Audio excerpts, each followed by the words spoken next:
দেশের চলমান পরিস্থিতি দ্রুতই স্বাভাবিক হবে, বিদেশি কূটনীতিক এবং নাগরিকদের নিরাপত্তা দেবে সরকার, এমন আশ্বাস দিয়েছেন পররাষ্ট্রমন্ত্রী doctor Hasan Mahmud.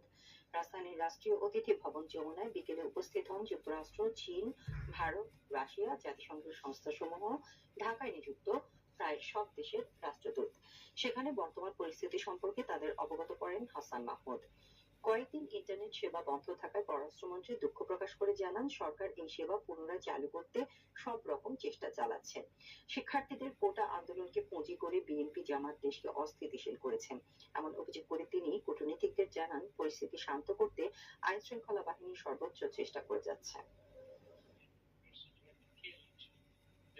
So this is anti-state elements led by BNP Jamaat and has been carried out.